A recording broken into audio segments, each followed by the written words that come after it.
no ye hu adwuma wia okay the aka nyina ebe fall into place At the time, a yes, we be consistent time. We spend it with God. Say be a was be at 12 midnight. Be a meba nyamenase. Now so be at 12 no went to me. Not 2 no when it ya still a bompaye. A consistency in the here. Yes, I share. Then to make us say, oh, make us say midnight oh meant to be any another meant to me. I'm more.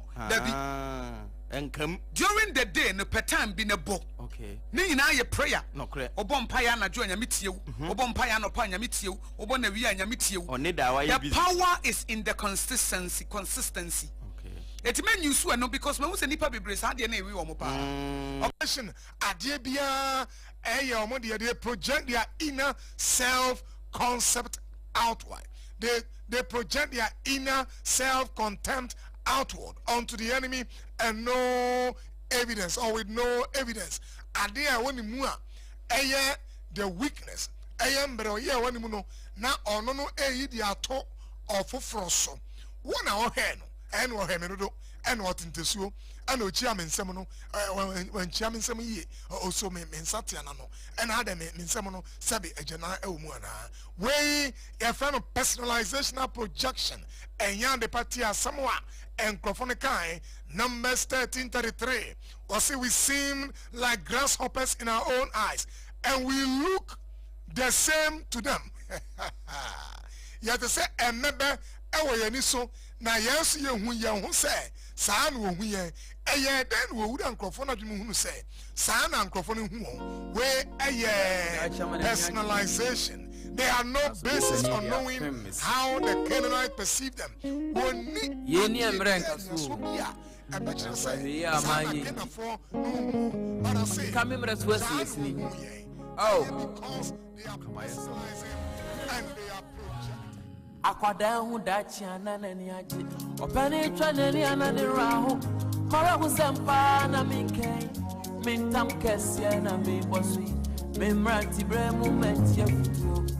And let me know in you, Rantan in my bow, won't see me. I'll come myself down.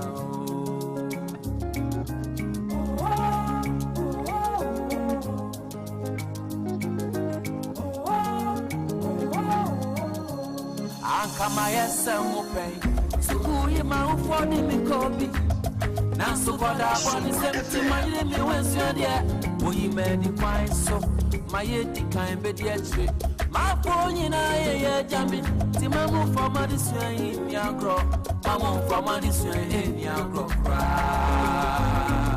I am Manfo, Mosonfo, Joseph Osafo, and Anope Matanasi, Edika, and Mamamina, Afishapa, Happy Easter, Muamoko, Muamoko, Kwama, Muamoko, Kweku, Muamoko, Iris, Ahurunina, Muamoko, paragliding, Munina, Wakaba, Ediba. On my center, even with you quite be aba. If it's once we call sorry, ahodo conventions, ahodo, yay, Church of Pentecost areas, ahodo district zones, just na enya fedi agrokra, just na enkrofo, unsa ampa yesu ewu, sorry. Now what you need na not just say from Wednesday, Thursday, Friday, Saturday, Sunday. Nigeria Adaf be saying kind of Sunday, kind of Sunday, and now kai jawum. Not just na yezikra na ubia any abrea Yesu na brabo ni wuni sorry na ye chef na not just say and ye fedi agrokra.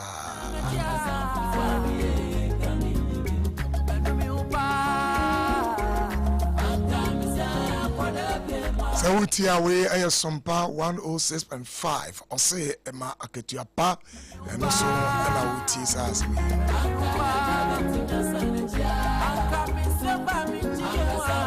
Program we near so a Sompa Rhapsody.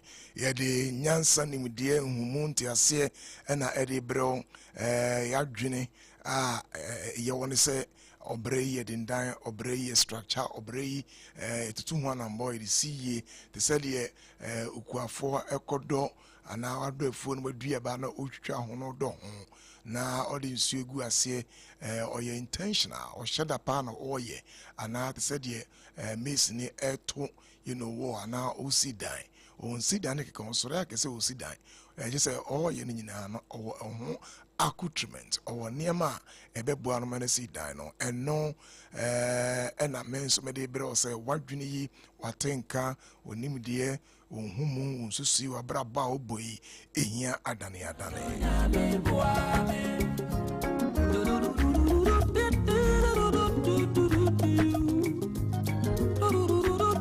Messi obrebia afutuo nka ho bia no opra enidi achi obrebia yendanda wono osaye na dawanim na mo obrebia yenda ho bia no nso no obeku anim be obreyi besi wiye enti anopei monsomfo Joseph Osafo Adumese ensi wiye minya baby from it to we kon we man chat say ade buntie mafutu se Friday etwami na yemia my birthday just my 53rd birthday na and the munua Akosua Nhira and team na ewo ha no just what they are some there the pa na fa reduce the mame Sompa 106.5 we nya bebia eya na obenya sa anim die wo wish me well madofo ahodo mabusuanfo menua no me yire memba me members me million masofo ombia send a message e wish me well nyina munyina nso onyama ye niam kese enfama mo no mama brabo ensimu yi afia ewure mu 2026 maka say ensimu yi a na nso de wani mu na song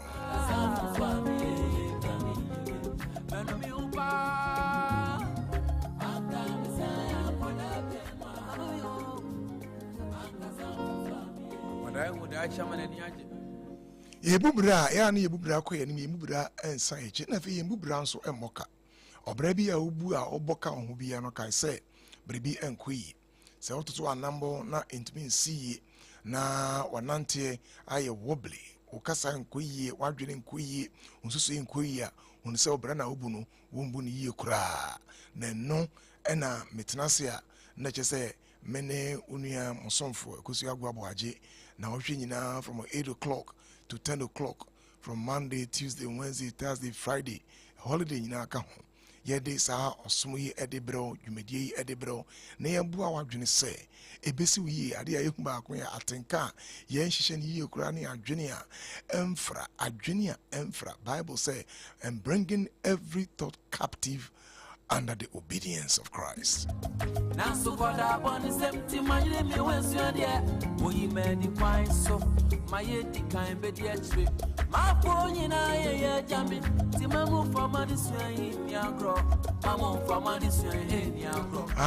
mean, say in the month of April, year June, and social home and the war, ye were JHS for our bachelor or Monsohe or more JHS3 or Cochro.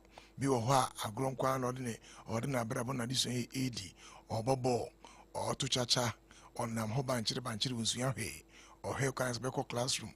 Now I can say appear but your answer is the why tenase appear in the trim, mighty be anywhere we will have not be ashim and mighty a crampon on crossyade into one so called transnessiade. Now shape your thoughts, your thinking, your ideas, and your emotions. Now structure on and we are crowd JHS. In Chinchin, and a holiday, Menoa, and Kamako, Akofam book, now my rehearsals, and I say my revision. May you hear past questions, the Eba. Sounds not SS Forms, many say, MSN next week, Yano, most attempt exams, practicals, more ye, Nafi, the main written exams, not by May, more Chura, was in the middle of June, Montier, and for this year, India.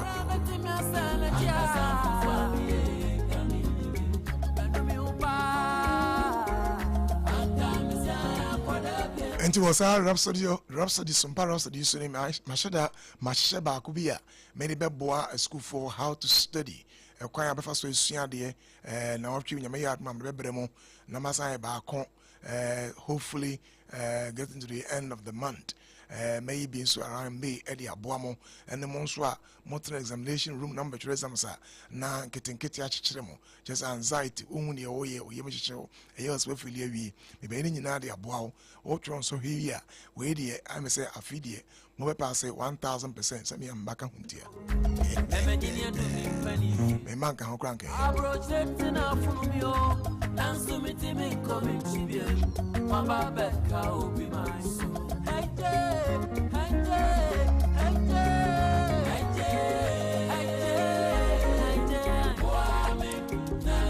And then me dear na me de bro no me mama na kire me so no na mama ta ka sembi no ka no yo sa na me nim se Bible quotation bi a obi man no bre bi etwa mu na mama wan ko school mama na wonim se na isi twro bibia na mu mama that have a very sharp memory.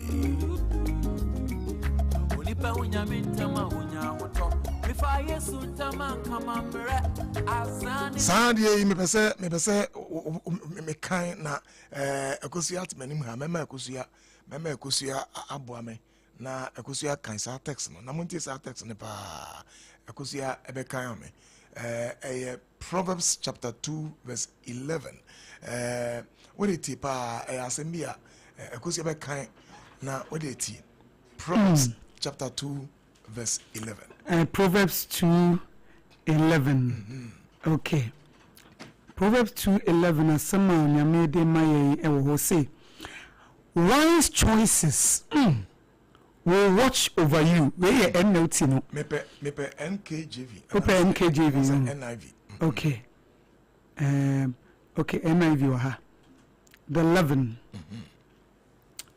I say discretion will protect you. Also. Discretion will protect you, and understanding will guard you. Discretion will protect you, and understanding will guard you. Na entiasie abonhoban. Tell about. I say.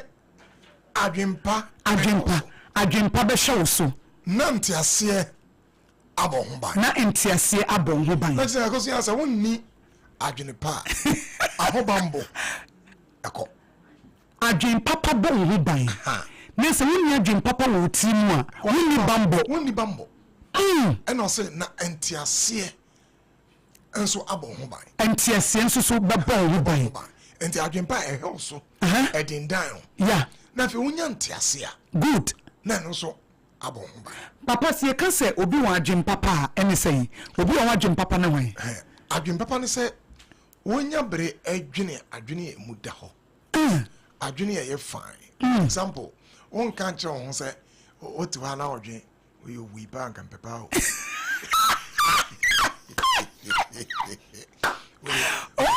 oh sorry I no address no go yeah me no what's that now the last time no adi ya na nke me die enso we ana me only kwa na me na illnesses no kwa na ye frem ya kwa kan ho kan kwara bi ene ya djumboni no wutu na we nanka ya bia bono nanka ka bono me na wu bono he na fefe na ibu we do we see address no ya ye fe nanka isu bi ehia gu so ana bi o wa be hia na I say o wani mu na na o skin na I say no child no hear me no let me say no farmer we adwempone papa woni se me bi me wa shop bi na me kota de na me do ma packet na me to no original na original TV so di adwemboni ya wo kan ya o na obi to ade e wo shop na wo he di original TV so ayi nanim say na nko gina ho sa na wa shifom no I didn't you was obi o tani o wo shed na TV ni bo no obi kan news and also mo kan news papa ya no mu gina ho afi wo hwe sa she na nim bi odigina na nko gina TV ni so sa na nko watia hwe we ana ma na oto ade say na obi o kan news le na abese wo tehwe adwemfi also the capacity to judge rightly, making careful decisions and taking thoughtful actions. Yes, I can papa with him. Papa, I will team na mopa. And I'm more with you. And yes, I will do an amount to say, Meko, not a new. I can feel. meko ne na wu meko na nie wu na ye na ase no na hye no meka na ase no meka na hye no hu sɛ enye no nkwa na ho fɛ me dress ti asoro ko ene ani nyam o dress mo bi akoka sɛ ne ho afɛ me ene metu nani nhwe me dress me na hye ne pa wonso dress yi nipa no ko hu papa adwin boni adwin da ni patiri mu no enye adwin da ne ba omo ko Sunday school ena ne ba gina ha omo kates ne ba na ntumi an kates ne papa ena obi ba aya de ni akye akwadie yen pani sam ne ku no adwin bi where adwin bi if you cannot celebrate the success of others you have no right to ask others to celebrate your success. Hey, Papa, say repeat. If you cannot celebrate the success of others, you have no right to ask others to celebrate your success. Say will be a kuyima will be na anya would down when you anya who na one who and set fat and won't send fata. So we be biam will be so and won't send fata. Say a como bina ya we dia. Nene I won't send fata so be be. So we be bina a sewa e here. And yes I won't send fata. Fata so we be won't send fata. Now we so be sika obi wo fe obi skin na fe obi dress na fe na woni ginu woni jehu bonabas eno chesa wo se fata se we so be bie. Eti bebre na yensem fata ya bi yensem fata agene nye wo no adwene ye dani trim na o de hwe ono na ni o hewdi owu adwen kwa owu achi wonyanko na sa adwene ye da wotimi Akosua, don't forget what I said earlier. Messi, you cannot rise above your thoughts. Wontimi sorry moro agene wo wutiri so adwene na edi wanim wagene na control wo na ehyehyɛ and one a guide wo I didn't tell the papa be Jesus obeso obi wu I don't na pese yade bo obi I don't no obi ahye adwuma se na pese adwuma ne sai I don't na pese wote asem bon na efa nipa no ho I don't na de bia wo da sori a de nka te ya ne se we kuna wu we yire wu we na adwuma bono we ne ma sai I didn't na pese wote adwumfi wo adwumfi de bia pese bibi boni to obi ada na nko a wote sa honi asem na gosi ada na nko a wote sa honi na papa san ko fo no mo fa adwumfi na adwene o efiri me I didn't know the idea. Na ya wo ya. Papa, who's obi who offended the way we. Akosua, in fact, it's a very deep question. Question number bisa. I will be sapa me, and for the next 2 minutes in church. Akosua, adwene emfra, every certain sources. They did kind and question by observation. Okay. Until oha no ayo. Tenema me neja, ni nua na damfo. Nsamfo sabia efiri nanum eba no na kra no so efa menima busuan bi a owura ho a vulgarity asemfi pa just enkra no wabro so a 10 years no oka bi and is a kasa ye kasa ewo if you want we no free ho another source certain painful experiences nyina bi a wo fam obi wa ne kasa trauma base or offer trauma bi mu enti ebrano enti on and fan who about what he or she says kasa bia fi no mba kan nesa papa de bi kan me ye nipa no osano nyema bia wo hu ye o share bi fikra bia o mo kasa ne ma me ne papa ne nua no ba bia no o te environment no na nipa no so bia bibi to no ana eya etiama na dwene na asesa na dwene shaping na dwene enti obete obi ka say once beaten twice shy and as we can say if any sense oh back be among cancer so baby mekai oh how be our Canada no bruisa me jira your Canada no is so enti ubehun say saad na ahyehye na dwene afei the third way yeah edinya sa adwembo na ifa share jealousy ebi ani bre ebi ho a Akosua na brabo no you see intina ya meka say and say ushia failures for a long time say we obi a wuta shia enkugu asa we bibli ni ye wo hye enkugu bebre say what dwene uhun crofo say they are the cause of your problem papa ka ho bi se wo obi a ase wabrabɔ no enema bi anhyɛ dan koye ma o de obey bi anyeye eti se wo se obi ayeye ya wo se ono nti na wo nyeye can be how you externalizer na omunya ka na yi no we no akwaja na ho na me na ma enti time be you are externalizing enti obi go ho the rate at which you are confronting failures na over enkugu no enti na dey catch them say bo bere yi na at least one single success in your life can reshape your thoughts. Wow.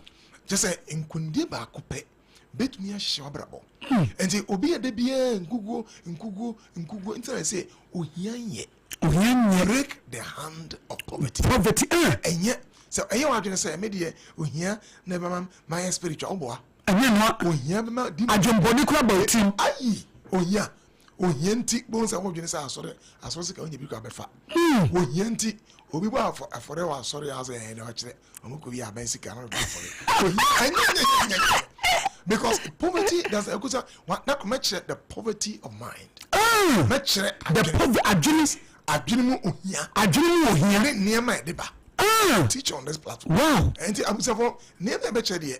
Match wadwene na hia no leza wadwene kwa timi wadwene timi hia ni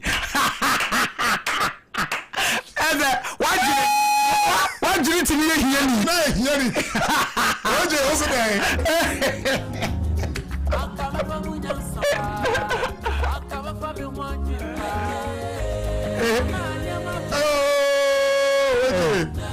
na no no bo am e ko wonu say ye na me kan say wo hwe obi wo ho so a say maka say nipa no ba kon the observation in collab ab bringing and me ma pin na wa fem and the your constant failure yeah constant failure bibia as abrabo no and me de me bibia nyeye obi de ade ekoye na anyeye no obi koye na ayeye eteti ma ne beye eni brefo exactly eye ne se yi di ntina mo no ahia no etu ohu ana ahoye na hi exactly so the third thing and I want our text here can say if ntiase people don't understand life ebum ntia brabase be on tiase because if you look at the Hebrew word Solomon the throw that word understand if tebuna tebunah tebuna now tebuna no refers to discernment it refers to insight it refers to ability to comprehend enti enhumu a edibubra e wo se o tia me ma hu ba ko because obrei flows on seasons e wo bre enti ase bi as one tiase a da bia obefu ma bofu nyame obi ya ware wo ko onimu na oba no anyem also ko onimu obo ya 4-5 years na ba wunya ntiase wa brabo mu se obi awo ni season obi season you season ye ni season na papa ye bring na ne se ye ntia brabo na se of no insight ye ni brabo mu nimdie ye ni brabo mu nyansa ye ni understanding entina Sompa Rhapsody aba no boye papa boye yes asese ye tia brabo ase understand it any season the way one say season is so and also season so ya kai say just as seasons occur seasons also dissipate and the ones who are over aso and then you huri ni aje oso yesu kra na onim say the season beba one can say hosanna in shannon the onam awurade dimu ba no one so na ebre no so ya crucify him ba no otiase any time that me say na mo kan say Judas for nyina asi akoso yega mama Judas for nyina happy week Judas for nyina last week Judas for week Judas for no mo ne yesere so Judas for mo ne yesere but ye chi no ye ni mo nyina happy Judas week Judas na mo suba ne ye Judas for no ba na papa hello papa you for boy sia Zia, what we got tower the 50 pesos in here. As at and run, tell you that's one I'm season a chop.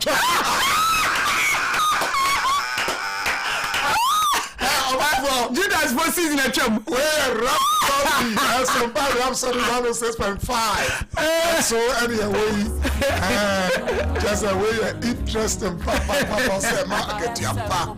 Yes, I'm going to for ya. Yes, I'm okay. Yes, I'm okay. Akosua Nhira, this is interesting. Happy this week. You do we celebrate one more because Papa so shy. No, because then na Yesu ma communion ya say no te ho. But so ko yi ni my answer you tim say no ko dis kana kwa so ba na betena ho eje communion ni bi no mo. Akosua eno me ko sa me ba. Pass a week e be celebrate papa. Na Akosua Judas ebi wa ware mu. Ebi wa nsori mu. Ebi wa schools. Ebi wa adwuma mu. Judas for no. Hey baby happy Judas week to them. They are everywhere.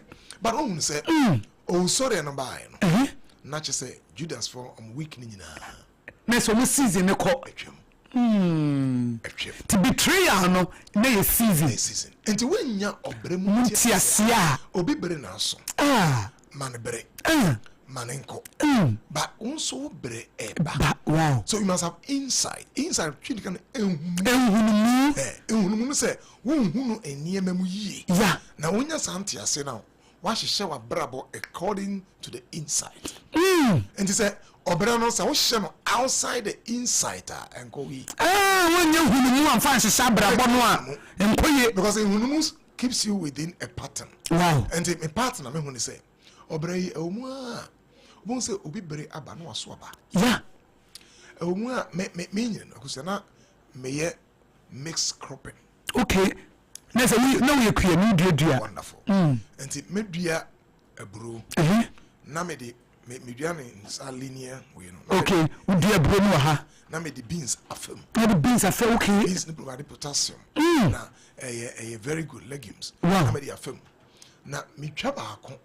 Metwa aburo no ewie ntam. Esi twa brun ntem esi beans no Brun braso brun braso the beans no nkasa na me de me brenso ye and because you are not ready to be harvested. Yeah, obrenso ye and the inside ehunmu o say adwene papa hwoso na ntiase ene ehunmu no ntiase abon ho ban enti wompre wo ho enkodi obi anim nti wonim se wobre enso ye. Yeah, ti wompre wo ho. You are not in a rush. Bribia empuso ena obi enso eni wachi a obu kura boja say na anyway na ewu you are not worried at all. Ni Yesu nim say nebre no so a ye be kun. Say nebre nso ye no ebre a Herod eto ne saf eso ne mu ye wo no no a na ye be se kun no onyama ne edni dwane ekosie o Misrim. Ebre no so ye no wuye no say o ka kire Joseph say one ye epe oba ne kun no omo braso omo ko sanfa akra no esa brebiu amo san ne bai onyini ya me ye bonesu oya anwa adwuma raise the dead, cleanse the lepers, cast out demons ebre no so ye no yeah ani ye so ne mu ana juda fo no eye madwuma ani ye bon asendue mu na eda to so me ensa no ebre no so yeah enti wo I think John 12:23-24 o say awifua antofem na enwa yede ne koro na say ewu a ene so aba ti osenkafo no say there is time for bia won bre nti enya abotre nti won a ya no won adwene enye no are ba ko no woni obremu any insight obremu hunumu obremu nyansa obremu ntiasie bebre na woni aso wabetom woni no woni nti no epra no esen no so woni nti ntiasie ni ho nyantiasie no ti o de sound to shi obi a na me de enu nti na ukofo obi adwuma mu a na obese wadwuma ampa eya ne se oba adwuma no hu se na sika na se ani aton 1 million na pay sika ani bre no wonim se sa 1 million no a wo hu no yeah a product of series of investment and you may be over the years period years 1 year 2 years 3 years 4 years 5 years 20 years na wa building sa and na what na base Omeshaso wono ufi ase from the valley yeah na kono mejina konkon na fatwas wo nyanti ase ne say so obi sikani na odi obi say me mu adwuma you are starting on the shoulders of giants yeah onisa nyansa no onisa nhunu no onisa ntiatu okwa okogu adwuma no okogu no okodimu sika nyina ya fi se oguna wonya bibio ogunu ojisi wa yerzi oguna no beye oni insight ehunu njo say adwen papa person nantiase abon ho ban adwen papa ebe so ho ebe adwen papa be he so nantiase abon ho ba papa wasma o kan maka me diverse we man meja ho akọ na ekire me de enya wo ha bo na ma sorry ko Papa, John chapter 2, verse 24. Okay. NIV will say, but Jesus will not entrust himself to them, because for he knew all people. He did not need any testimony about mankind, for he knew what was in each. Papa, John chapter 2 verse 24. But Jesus will not entrust himself to them, for he knew all men. He knew, and Papa he knew all men. Papa no dia good screen so now. He knew all men. He did not need any testimony about mankind, for he knew what was in each. I went down, John to my screen, but Jesus will not entrust himself to them, for he knew all men.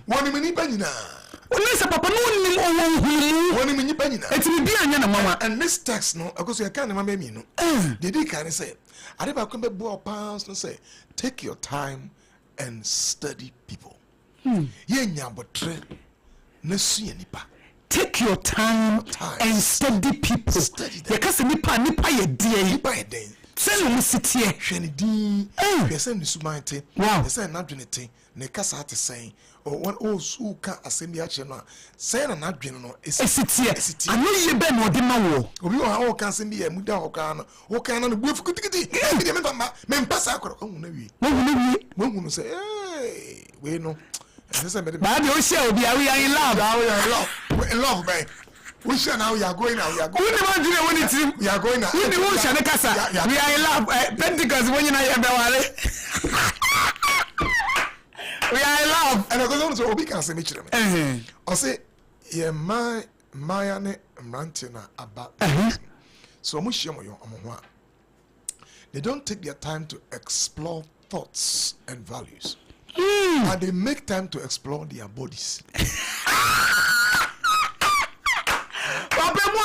Or say, and the man you are maintained about one is so we shall be on shed the Nipanajuni unity, and me, Yama, what the Bob Ramina so abrabum. No woman, woman, bre, no woman, Pedriano, or adventure, some adventure. Bema dosu oba na oba dosu bema akono na first omo explore body no sesi na wo da mpam ade echi ya I miss you ade echi I miss you but adwene so nye abrabon so nye as someone explore their attitudes, who explore values, who explore ideologies, who explore mindset. Just say into who is saying he say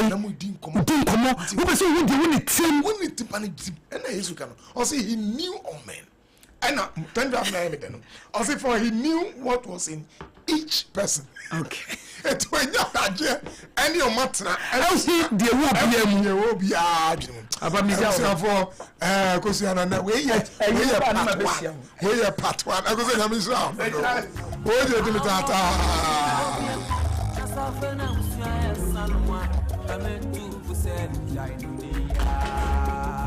metu fu se janu ya ne ya onum san jan se bia wonum na fiase na osna ayese osre na odo na ayese odo san atio ano ose efekora osre a wo sheda na wa biwa no kakra because person ko fu hu se na esna aye color rainbow colors be tuntum ha blue ha indigo ha ne hu sa o ma obi kura ba ko so na dibonia da ya enye Pepsodent say yes no ɔse mmɔden na ɔne wo ma mosɔre a montwa no pa montwa nwumbre montwa no pa montwa nwumbre ma mmɔfra no hunu wankasa bɛma no wotwi o maame wotwi mmɔfra no twi na waa ɔde baagu no wie ya wie ɛfɛ ne sɛ kɔɔ bi ne deɛ ɛka ho na wɔsim nyinaa ade na akaka mu yi na wo nso wokɔda mɛnyɛ ne saa. As if you want your children to grow with strong cavity-free smiles, the easiest thing to do is to teach them the same routine. So, the quiet paswa, it is modern, oh sorry, not just a pish, oh koda, and son of bedon, not pish, or say, do the two where your Pepsodent cavity LP and we live a force, yemfa embremo. So, don't forget, modern said, do the two, and then we here. What did you do it? What if you're not party now? If you did do it. Nah, and you broke dance, do it. Brush day and night with Pepsodent. Modia nako to be. I feel just bread and pastries. We must make cancer or say, Mamma Pekinka, you 2 to 4 ball, Bibri, Kinka, whatever call all night. I miss all night, all night, even quite. But you'll be all night, or you can't go, was your night, no, or Bremudo. Just for Jana in Chakinki. One guy could do so down home, one guy, ya sorry, a Juma, I best see a food momo, may home crab full one is soon. Where dear? Was a kink and oba? To 4 pa, ya packing a kama, and ya bro, be an idea, brew papa, ya dear, a bruna or saumuna, I to tune a nina, Debbie, where you brew dimu. Yet be your high modern crown area and everything bodiano, when you poison qua, winners impurities near the mouth. Just hot cake idea was so by a clean hygienic preparation by a ball back on 3 cities, where the firm wholesale price for another amount. Then I could on by 5 cities. Convenient storage and delivery. Or such as say, or bar, sending a packaging near bed deliver man a bear. Now say, available, or ye, or wedding, event a hold of bulk purchases, or bar. Or the amount. Or say it is made from high quality grain in a clean, hygienic environment. So the car, one for a 950 and one for BBR and 50 or 15 come on, a bruni clean. And to the crew, dear, say yes, we dear Quampa, Quambodu. I mean, we been a use at the year, Lost Supper, Modiana Kotobi. Location, John's Bakery, or more domain behind Ghana Commercial Bank. Or say, make your kenke experience easier, healthier and more profitable with Jaws Hot Kinky. So I say, from one number 025 6068 025 From where Jaws Bread and Pastries will say, oh yeah, document fee, papa.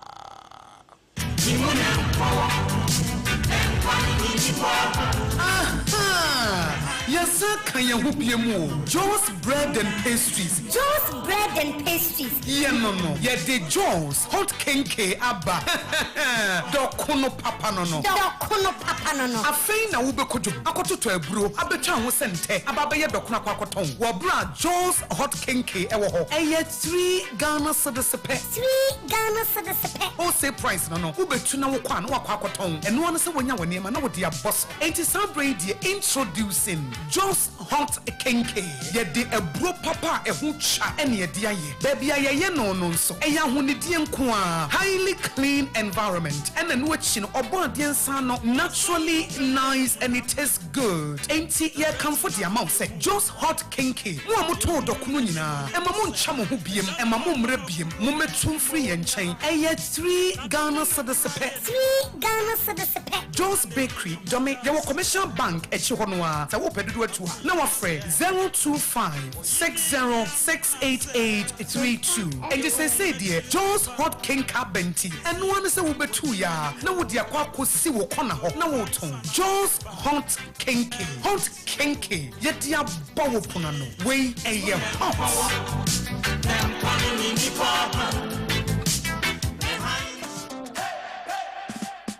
Hi, You from me Abna Ruthie from Monday through to Friday 1 p.m. to 3 p.m. sharp. Shame it was Sompa 106.5 FM. Midi Sompa Delight. Bro, Sompa Delight a social entertainment program.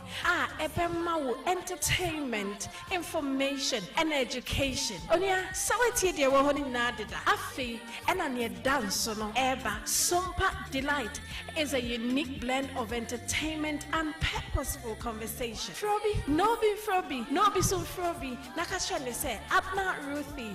It was Sompa 106.5 FM. Na ode Sompa Delight, bro. Sompa Delight, where entertainment meets impact. 106.5. In the stillness of the morning, before the noise of the day begins, there is a sound rising, a sound of prayer, a sound of power, and a sound of victory. Yamawakwaba was Sompa First Service. I was Sompa TV, Sompa Radio. Your early morning altar of encounter. Join Bishop Albesaki Kwambo. Onyankopon di fa wastra no ewiye brim. And am nensaso ama Onyankopon we ya honwade pi. Through this prophetic platform, destinies are aligned, burdens are lifted, and lives are transformed. We need to teach you Sompa First Service. Our home enye TV program keke. Eye bra osro ne asasi hia. Eye bro Onyankopon kasa chenema. Set your alarm, tell a friend, gather your family, and let the Spirit of God reposition your life. And Sompa First Service entwa wo hu hoda. Eye dwada kusi efiada anopa. Anopa no num kusi anopa no nsia. Fa woda ni na share radensa. Na erade beye. Mintam Kessia na me bossy. Memrati bremu mentia futu. And Sompa. Dear one no and one which are Sompa. Dear one no and one which are Sompa. Ankamaya Samupe. Sukuye ma ufoni mikobi. Na sukoda boni semti mayire mi wensyo dia. Oyi medi kwai so. Mayedi kan bedi. Ma fonyi na ye jami. Ti mamu fama di swen in ya gro. Mamu fama di swen in ya gro. Anka emrebeti na sanija. Anka safu swami kami. Anka misaya kwada dema. Anka safu swami kami. My assembly. Kani awafana mi wabio Disi kenyi na wamenum Mijima hondi nyina sumemba Jama mfansa mufwa na misamemu Nempode abanji mitoi Mafri mi mema ye Masampa kwa fire ye Maese mupen Misi tsunami numsari pa Bringin sama ni chami foto Ensama matrufio Let me saw the one I miss up. I want to need hobby. As I found out, son, come to Pussy, Dinunia. I can't remember my son. I can't remember my son.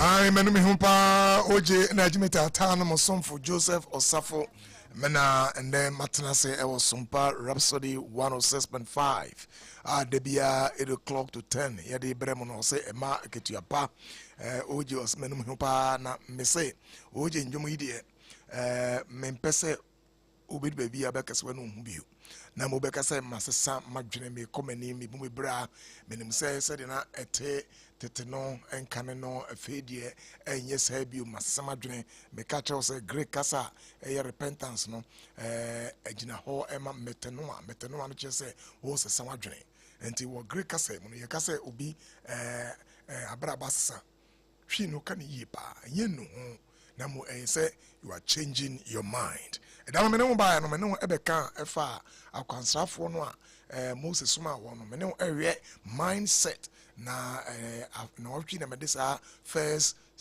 part here be na we mindset adwene po a eda wutrim ne sade esi wo kwan na wontumi nko wanim you know me say you can't rise above your thoughts but be any how betumi aya ebeso asene adwene eda wutrim enti adwene eda wutrim no ene de woko sa adwene ne ya obera bonye se watenkan ya obera bonye sa adwene ya wo da chenye fe me say adwene enye bia no opura eni di echi you know enti asomo mo se monko na monko he omei monko he de esiso na afei momfa ehun adanse de emfamra wo ba no adwene ya wode bae no ampa wokuhu se asase no ewo nfusu oso nanso wo bae no na adwene a wode ebe kasa akire Mose ne omani nyina nye wo bae o se asase no yanka yo na nipa oso no won ese won ho opra won woku won asase ne se sotefo na brabo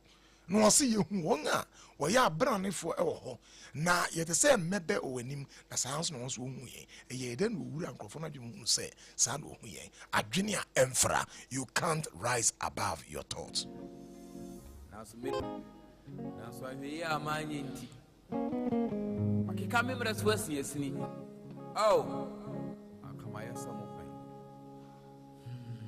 akwada hu dachi anani aje opani twanani anani raho kora hu sampa na minkai mintam kesia na me bosi memranti bremu mentia futu elamina binyo mrantani mabawa mutieme akamaya samuda onyame efre Saul ohene ana wodi mu onyame pese ode Saul eye bribi o adwempa ede mano o nimdie pa ede mano chese onyame ewo bebia no opese oye edebua sa ohene na so adwene ye na timu nye mbese me tell say emfa ko se we ye ohene se we ye osofo se we ye lecturer se we ye professor se we ye okunu se we ye oyere se we ye ohene se we ye obi a ye panyi we ye politician se we ye as adwene ye de timu na nya onyame de obetumi why bibia opese we ye na so adwene enya adwene no ebetumi abesankan ebe somu emma de wo ye no kra enkoye enti onyame frɛ Saul me pese wo hwa asɛm bi ɛwɔ can I say 1 Samuel chapter 9 verse 21 1 Samuel 9 verse 21 or say am I not a Benjamite of the smallest of the tribes of Israel, and is not my father the least of all the families? When you better not hear fresh soul, no obuni hu abomfia, no ombuni hu kitikitikitikiti. Na sa abomfia boy, ene obi obra no hu ase, line no very slim, very thin. Obi ho a, enye se bi a oni ahobrasio. Na momo abomfia bu bi ho. Se won tumi ambo nipa no ehunu se sa abomfia bu yi a odi bu ne hui enhyira dwene yi a ebe ye won se obra ne ho ase but enye ahobrase oye obi all low self esteem na me be kire about Saul sa dwene yi ena ma Saul entumi ankoso me say you can't rise above your thought so wa dwene ya wa bra bon so enye enti obehunu se time ne ba ya na fe ye be ne public coronation ye na ebesi adwa so ohene no ana Saul no wadwane yakote tieni ye bawo wono no bra ye friend no in 1 Samuel chapter 9 no or say am I not a Benjamite ewo Israel fomusu akuo dumienu no no ono na ye last born na se ana Saul ifre and you say aye Benjamin asini enemy na yemi na me ye akuma nyina wo Israel nyina mu na mabusua enye omo na mo ye akuma o Israel nyina mu eti ebra ne ye peno na si ohene say ye fa ne si akonwa so no or say he hid himself among the baggage and ye mesis wo basabasa no and ode ne ho ekote or say they ran and fetch him from there and that is 1 Samuel chapter 10 verse 22 wako ho and wako fa no efri ho right from the outset. Na ewo solo hono low self-esteem, deep insecurity.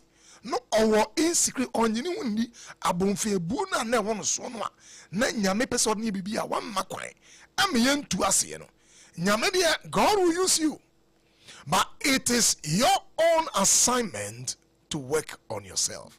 Tini yepa wo nyame de obeye adwuma na mo eye wasudie ni ene wadwuma say wan so obeye ho adwuma. God will use you, but you have to work on yourself. That is not God's working.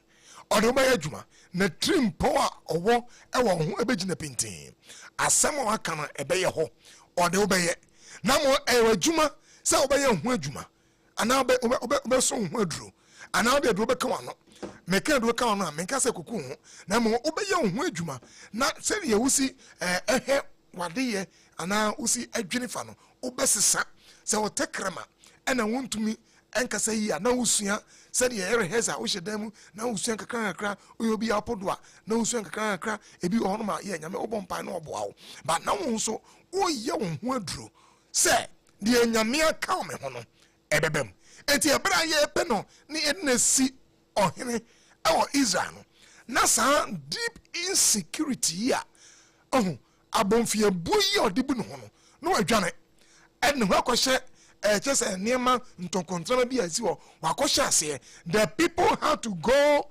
and fetch him. Think about it. Enti amwano kra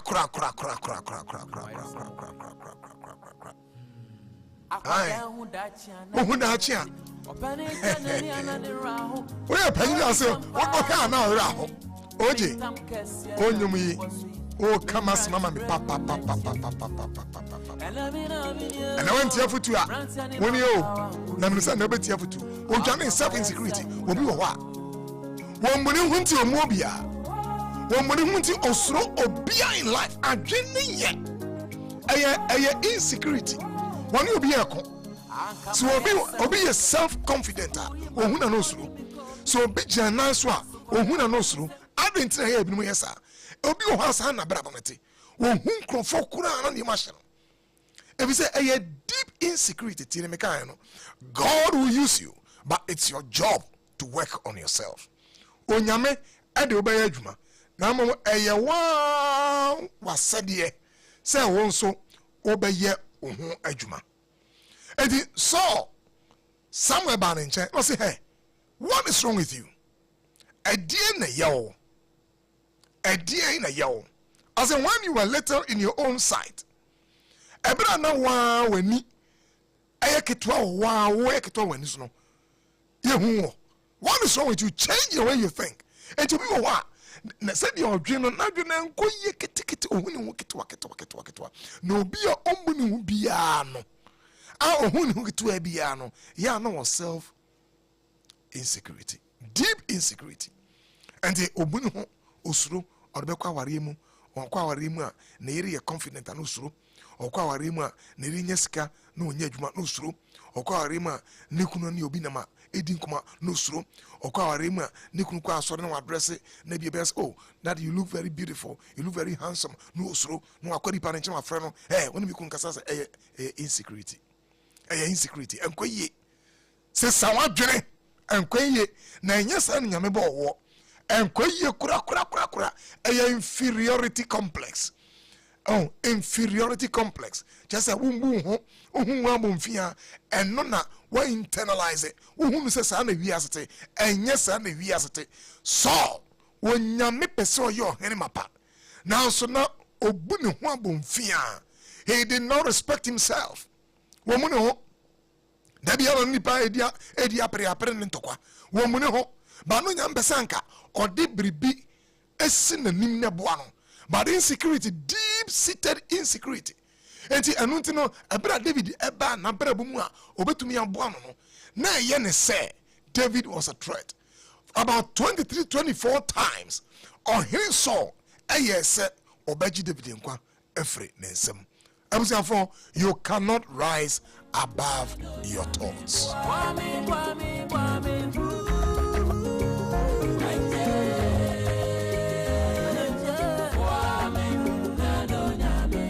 adwene bia emfra bia no so eya na create obra emfra teni yepa adwene bia emfra bia no e create obra emfra se wadwene no enkoyi a wabra bonso nkoyi se wadwene ekoyi a wabra bobekoyi me say you cannot rise above your thoughts.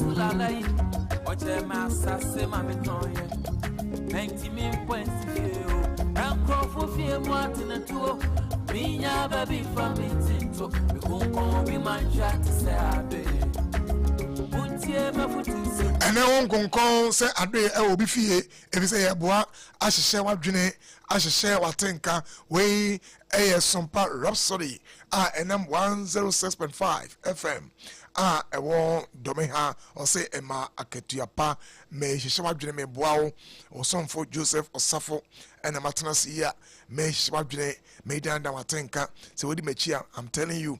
And sana afibe kuna wieno, you will surprise yourself pa.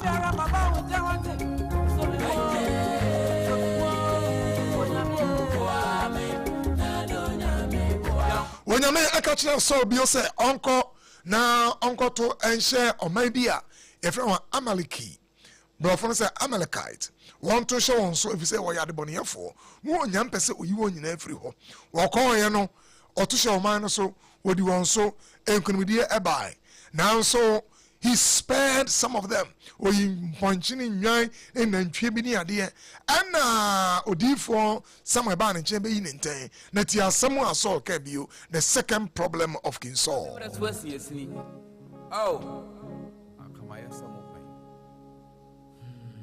Aquadahu Dachiana or Penny First Samuel 15:24. Can say, I have sinned my money, I feared the people and obeyed their voice. Where you find approval addiction. Approval addiction. Will be a opesa and crofo and no cast and patch them on. Will be a honor, will need confidence on the mookie ticket. Yano percent crofo can be now a man, emotions, nothing cacosro. Approval addiction, the fear of man, or percent obi ekabiribi na a man ni a jie na a huano. Or you'll be a huarism. So one, ya na only courage. I just just can be na asano a canon na a shining crown, son with me ejina the nice so let's say I obey the people because I fear them. Mitian crofone na misro. Even after someone pronounced God's judgment, a better summer I can say when Yankopo Aje a Hindian everyone seminal. In fact, ya someone Saul Ekadiechi. His concern was to say, honor me before the elders of my people and before Israel. Or say, Shaman Yam, our Israel penny for enim, enemy man for enim. Or you'll be a, or penny man you yam. Approval addiction. Where are Junior Emfra M. Could be obey, will be a man approval. Be a way, maybe when we say, why are dear pa, where you're hearing, where you kunu, oh, here can say, where you Rebecca say, oh, da, where the way are dear, oh, or you pa, where the way are dear, one country, now we tea a pie, now we are home, and the Mikunanka, one cassa me home of it, and one cassa, and to the beyond them, ha, who will feel, who couldn't cassa home of it, or you don't cassa die.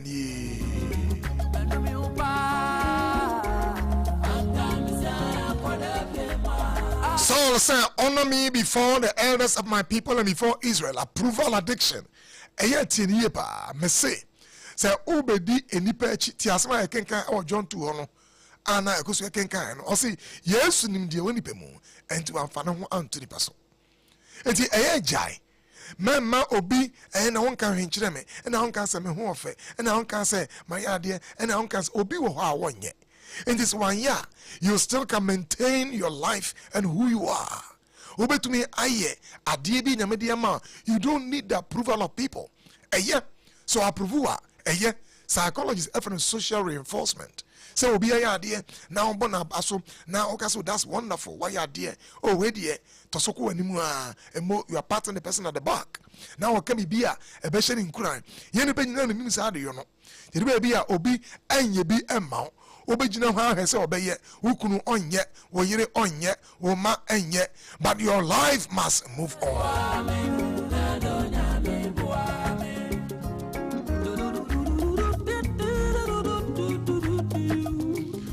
attention seeking is a problem. To be one of my say, what pass attention no seeking, what papa senka, obi beka de bi amano, or addicted to popularity, or per se obi and social media so ya be ya, and crofort TikTok, no what IG, no what all various social media platforms, what per se obi ekebribi, na nke buano, ni epusuno, nema na braboko nanim, obi ason kawe, ebi oha.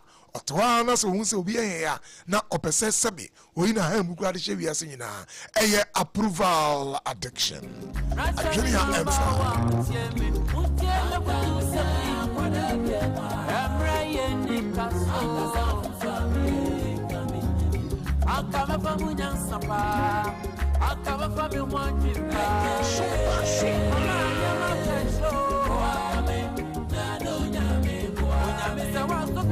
Sankrofona de bia we bia no a show and more pe wo pese obi oye show no e fan performances wo pese o performing no obi ahun se o ho a show na sankrofona se oye show no obi anka se o we dia show yi eye pa na chese ne were aho a show omo yankrofo a there's no fear of God in them. Yes, also nyamesa na mom no ye biribi ama obi aka say oh we dey why are dey pa junior emfra it can break you say we obi a wo pese nkrofo ebo odi no obo nsem ma no ka say why are dey na wanka approval addiction menim say obi antumi ankonanim every say oseme ofa wanhye me nkran or ripa bi antumi ansua de every say oseme kunu wanhye me nkran okunu bi antumi ansi da bi every say oseme yere wanhye me nkran abofra bi antumi antro ne SSC ne wasi every say oseme papa wanhye me nkran elder bi antumi preach message bi every say oseme sofo wanhye me nkran osofo bi antumi ankonanim every say oseme panyine wanhye me nkran say obegina ho ama onipa ama approval there then you are in trouble. Ankama yesemu pay suku yima ufodi mikobi na sukoda boni semti manyire mi wensu de oyi medi kwan so maye di kan be de achi ma ponyi na ye jami ti mamu foma di suyi yango wase sankrofo na ho sa asma me kan eye won a omoya addicted to social approval, social reinforcement. Opese obi eke bibi kire no ansa wa sore waka. No wa bibi e so ye. Abaya, opese osua adwuma bi. Opese obi kan bi kire ansa makosua. Enye na brabo na ubu ama no. Wa brabo na ubu ama ho sore ye. Bo amosio to anamo. Na ye wa brabo oni ho a e o se wa brabo ekoso. Psychology says ankrofo no a wo esa no o se omoye externally controlled of an external locus of control and I say of say sociotropy just encrophobia woman one personality style no encropho their self-worth is entirely dependent on social approval sociotropy obese obi ekebribi na ohun say hey oh where you wamaka sempa ma mani ajepa adentia obi ama social approval tie eriba bia obi e ma social approval obakora enye osofo enye onua enye wadanfo bia wono no krampo onye wadanfo bia wono ne ebo ekusia tafre onye social approval addiction sociotropy awura external locus of control so obi ankan dia menye but this is your life wabraba ese wutu edeko anim tieniye paase se enkrofo anhye onkuran a you have to motivate yourself by yourself. You are the master of your life.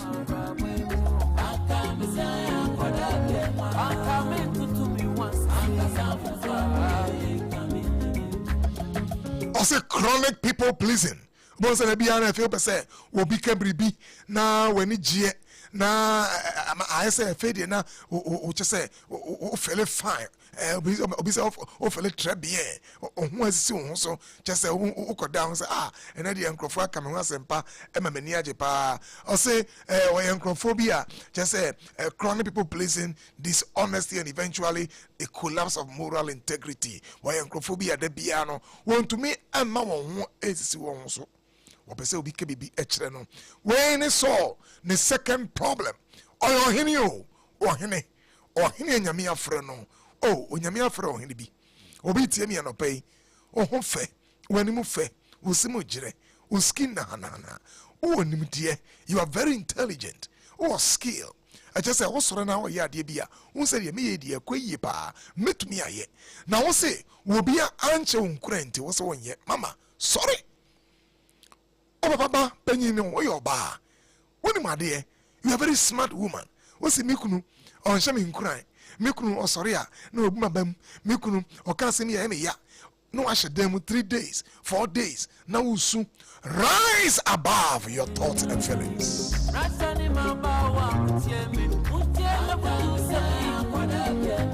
Montie mafutu sami Sompa Joseph Sompa Rhapsody Sompa Rhapsody and yadi bremo 106.5 ema aketuapa me tufo enese ya onklofobia mesi adwenia eda wontimu no watenka nye me hunu onklofobia ya no hia me ose osofo ade bi ha me prof one our psychologist boame na obetie no ya na ye ne sunsun fi mi na ya no ye ne nyina na ye sunsun fi bi wo wa adwene yetumi dane danawtwi mekere adwene no na neuroplasticity just a plastic wadwene ntine no obetumi adendan no ama na sesa I'm telling you mekere woni me bia ebe surprise wo pa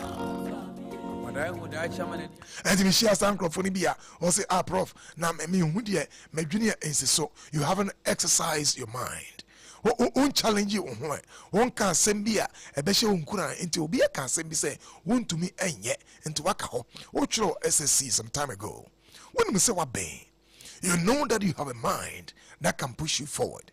When say betumi akonim when say brebi won ho a oda ho a yeah you get ideas on what to do and how to do things when you know it I don't know what say you don't struggle to get things done adibi wo ha yeah just it comes to you naturally now one ma kwan say one ma ho kwan say so obi anhye unkuran dia and this hard na won ye kora and no na ediwe ba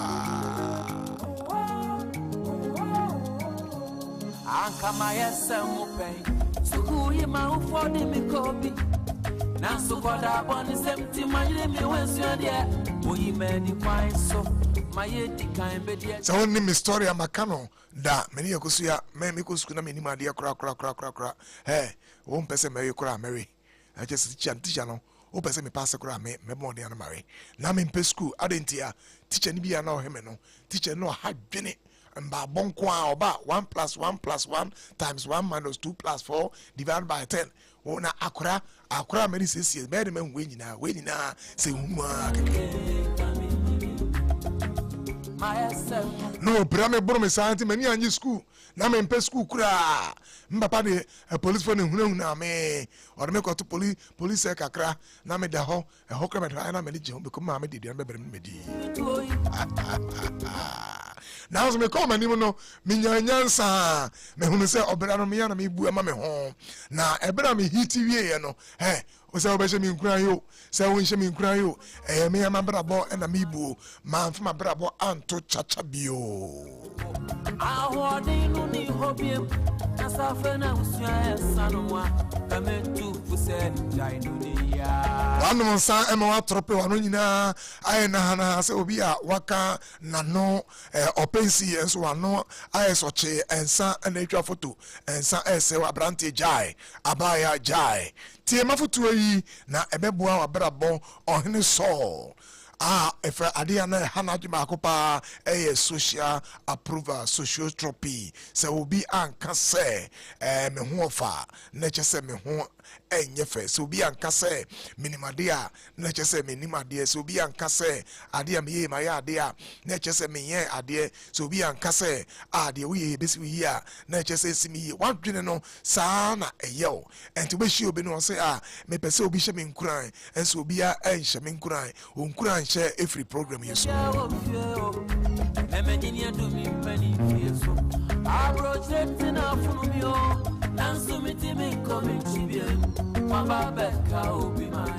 obi says obi ehunu adwene na netimu a give the person power o se on fa tumi enhye obi nsemu a wonnim adwene a edani trim obi wo hono a se onhye tumi a ohunu am se obra ne ho ase o wedi oye pa o wedi ahobrase nko a na ma on fa tumi ehye ne nsem eho na obehunu lala sulala ene obra emfatabra na we ade ba ko ha ohene solo pa obi wo ha de ntia ontumi nko wani mu no eya homa so pride wo munipa oche masase mami tonye 90 min points fio ankrofu fie mu atena tuo minya baby from tinto bikonko bi mancha tse abe buntie mafutu oya me friend so no ahobrase nanso o man tumia penefe wasan ne ho no wo munipa bio na brabo ay basa. He built a monument to himself after battle. Okay, 1 Samuel 15 verse 12. Oko battle no CBB edi amana ho wayade. He repeatedly twisted God's commands. Niema onyame e catchen se mema ne ye no eno ano ye or the suit on one preferences. Then rationalize the disobedience. Ebra odifo Samuel about in channel or say then why or say enkrofo no and share me media and coming yet or rationalize it disobedience no be on one ya no munipa say oya de bi na ya say na say papa anko ka bibia anka credit eti obi on ma wo munipa kiti na say wo buo eswa nipa onipa bunsu eswamount ni mekan no. If you disrespect everyone, every other person will also disrespect you. And this way obi a munipa eya hwehunye na fia se ubu enipa some broke the final downward slide. Niemo ye no efe no o yese o siesie no ama say disobedience and efe pride. Pride na eya homaso efe self deception or dada no ho so why are there fair rejection entity any yepa say obi a omunipa bia no ya no hunu say ochen obi a so wa wini onsini obi a otentini sini obi a wo fa ensini obi a wanim ensini obi a ohene ensini obi a onim de nyansa ensini obi a timi pa timi pa se obia obunu ho esen ne yonko bia no ya na onte ase obramu eswa every say obra yi eye nipa ne de ye ho bono ama ya brabo asiyi se ya o se osini obia onsini bia obi ne kan se obia ye obia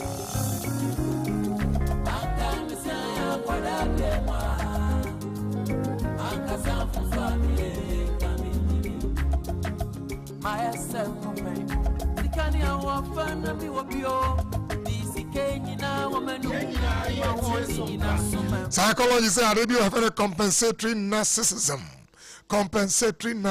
I say a day, or say oncophobia, or more deep insecurity.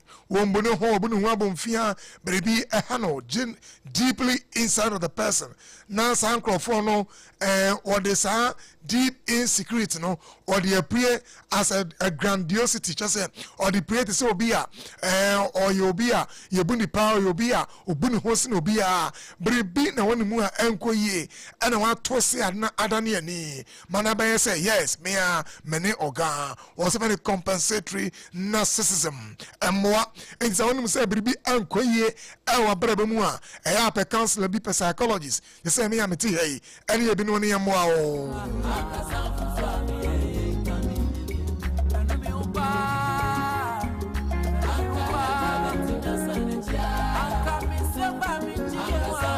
Also, deep insecurity generates a selfish persona of grandiosity to defend against feelings of inadequacy. One bunny huntino, now a year and a pre, they say, Obia, and the swamp for Sosino Bia, the Cassa, or slow. Wombundipa, Wombobia, Obia Bishano, Ombobiano, there is an insecurity inside the person.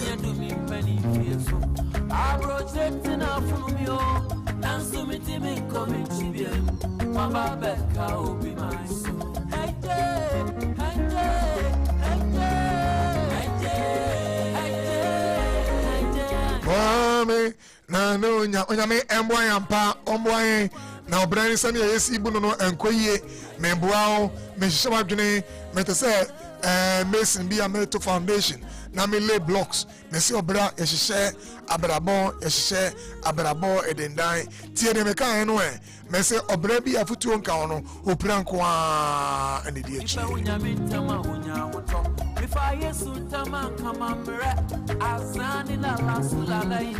azan la sulala ana odi bu bra ye se wani atese na obi a wonam kromu a na otwitwa enkrofo obi fo adwuma na wa se adwuma no na wa twima kyerɛ wo sɛne adwene bɔne ɛsɛn nipa ɛbɛma onyare bɔne bɛma wo ntem bɛma agye wo nkwa firi wo nsɛm sɛ wadwene ɛnya a wabra bɔ danger nko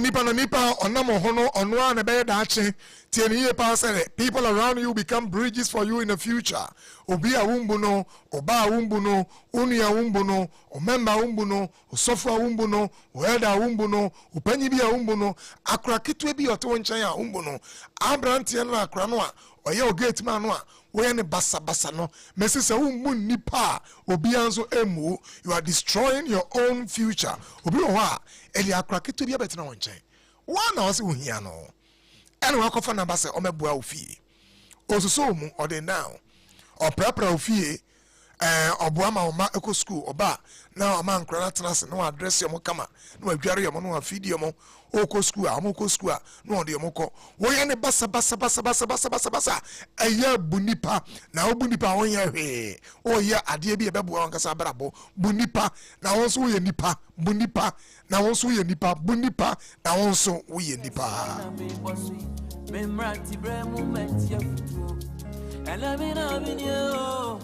Obika say me china me say the next person you see around you is your bridge to your future. Onipa onamo hona wumbu no da achi bia no no ene be bridge a obefa no so e de apue baby a wo ko no. En say we obi a wumbu nipa oda achi ena wo de ego atopre no wo say no wo say wo da achi eya bunipa eya bunipa kakra na udwa no dos no do boss calm down oya boss wa adwuma mu wombu obi a wadwuma mu hono oya obi abasa enchi akra ya oden bunipa boss calm down you are riding on high horses bomoni anabara fam na brei sana tio and then nipa no nam ho a wombu no a oya ne basa no echina nko abehunu se na say nipa no wasore wa free fam no area na bibi abono atofam nanso emri de area bio wa sori a otu na mori akonanim enti ye bunipa na sa woni a ewo breimu a wo kasa chese eniem ensem efi nanumu ba obu abonfia o tietia oso o ye obasabasa wo kasa wanim o kasa twu o kasa ma woni se wanu wo ka wo hye na aka edi afaka sakwami so no wagu wani ase amwa amaso ese na brabo pride goes before a fall ariase bia ne viti ase ahomaso no obi a ombu nipa bia no you have no future if you say obehunu say nche bia na fe won so oba akokora na oba abrewa na wo hia enipa the very people you mishandled are those to handle you. Think about it. Enipa no a mishandle you no one ne beso mu. The very people you mishandled some years ago, when you grow, they are the very people who handle you. And they say, what they know a binu year, once we obey now. And they say, oh, to tomorrow, so one nine down, no, kisa kra, ebeshi. And they say, ubu, a nipa, now, oh, they dino. Now, oh, tolerate nipa, ya ni nipa one daje, wakasa tiao. The slightest mistake, no, or the second hour. The slightest challenge, no way you every home, when near daji and mau kra, he has forgotten. Say obrei, it flows on season.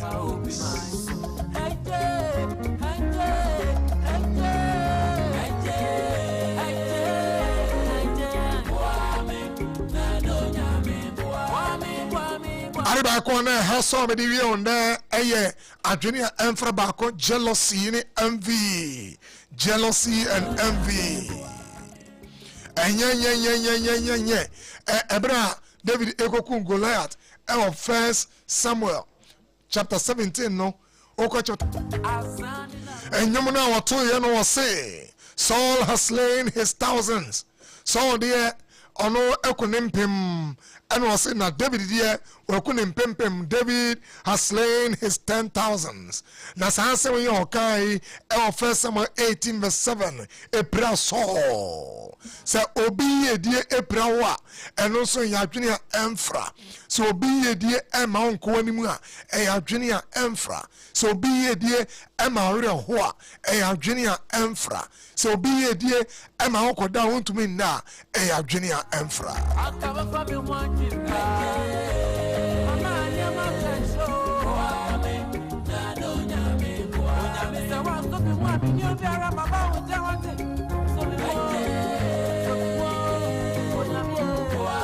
Saul's entire emotional world collapsed. I say from that moment now, now ohun David say David was a mortal threat. Ohun say oyobia obetumi ehunahuna no. David ebeji ahindie no efren nsem bebi wo ho okura wo ba. Mame wo ba. One wo ba etwekora. Can you do that? Oba be ebe ukunu na obuafu. Ono ane ba. Obuafu otade ma oba na mame obuafu. Hey, asambeni. Papa Bema. Wa wona oba bema twekora wo yire ho. Adentia, jealousy and envy. Emwa kra. Wo David say oye threat. And Ophia say all tripia in 1 Samuel 18 verse 11. Wo topia edia wono. Ebi eye medros yakasa obi ekunipa yes wa twepia nkoa na ekunipa yes wa de seka ato obi minimum nkoa ene wa ekunipa na ma obi wo ho a enseku odi ye no wasai obi adwuma obi wo ho a asemmoni okakire obi no wasai obi adwuma obi wo ho a ofre o boss e kan ho asemmoni bi ekire boss no wasai adwuma obi wo ho a ofre wukunu e kan ho asemmoni bi ekire wukunu wasai adwuma ebusuafo adwene enfra ba kono jealousy and envy. My kind baby my phone in a jammy. Timamu from a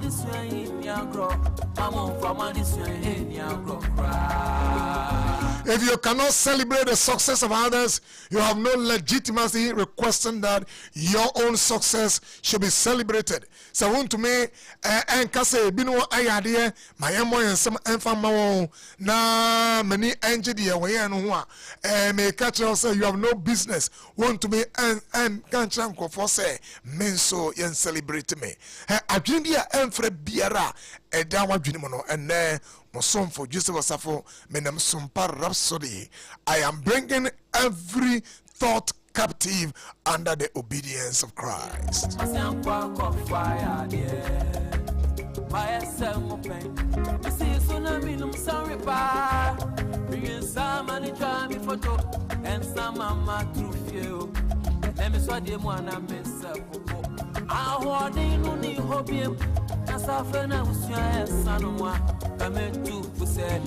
Obi oha da bia bonso na ohe obi ofoforo bia oya de ekoso na ene ya ene okoso sene me ene wonyini sene me ene o bright sene me ene ono de ono nkwa na nkofo frɛ no ene ame de frɛ me bi we e wa sofo mu we e wa ware mu okuni oyire na yiri nya adwuma pa hey bonso ma ba fie just na yiri me ma na yeye na yiri de on tena fa akosa 1% yire beko nanim enti otu na mo a M1 na yire obehye na 1% yire be yare bia no the program bia hye wo mane mada adwene a emfra no onim se won ma obi enkonanim a won so won kowanim obi a otwe obi san bia no akiri san sunsum na di wanim manyanya paade bia wo fie emenyinia dumi pani fie so malicious envy and jealousy and your work kunipa prenipa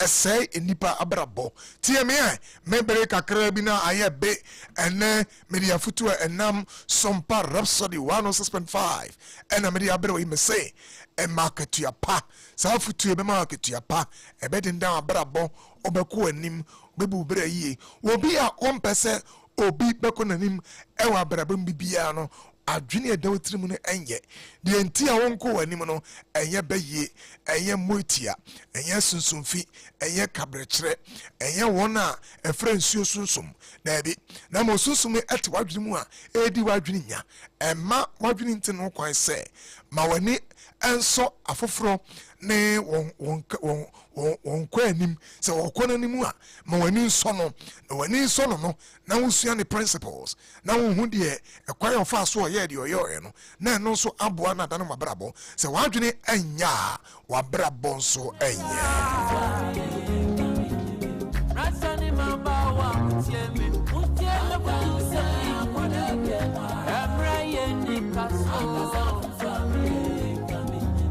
Amanfo hey na me musomfo Joseph Osafo Sompa Rhapsody 106.5 and then me demo ebedu me say me boa afi 2026 wana ese abeidom bi ni ahohomfi bi na ase wabrabo odifo bi aka kire obi se me hunu se de wawode akọhye ensu ase ene de ebo de atoso na bre beto oil film nchen na menko sunsum wiase nsu ase na menko yi emre o asofo bi aye divers adwene NNTO na se obetie mafutu sem yi a na nka wona osofo ebo mpan no na wo so tu anamo a efra na ebeboa wo se wadwene enya yi firi wadwene mu repentance 180 degrees turn around se wadwene na ebeboa wo osoro ya adwumade ne ma wadwene mu enna ho fine. Proverbs chapter 2 verse 11 ose adwempa behonso na ntiase abonhoban Mintam kesya na me bosi memrati bremu metia futu elamina binyo brantani mabawa mutieme medemo ebesi ha na onyame aduma na senenso anase china na chire mesa ababio na meno asa abetoa Sompa Rhapsody na nema mechechi ebeboa wabrabo bema wabrabo akoyie ka hunu se wode nda wabrabo na wode nyamesuro eka ho na wode adwempa ka ho a wabrabo ebeko yie de ombu nipa no obi anso embo no se wonka hwe kura sa nema mekai kaka ni nyina de ombu nipa no obi enso embo no de ompese obeko nanim no obi enso ebetwe ho asan obra bia futu nka ho no obra nkoa na die nim oni bia eyane se ono nkoa just enipa eka ne se ebesi wiye ansana sini yie no me say addiction for approval social trophy emwa sasa wadwene na wadachi ene wadwene omanfo eha ena medemo ebesi Sompa Rhapsody onyame nhyira me producers a ewo program so nyina onyame nhyira obi a ena holiday kopedo kunu bi ne fo bi ho adwone aponche bi a o stubborn na ena holiday yi wona no ende echese nso so hunu se wona oye boss no mesa ba wonchen bi onyame ya adoma ochina na chire onyame nhyira na ma adom nyina enye wode shalom peace and life to you all. Bye bye.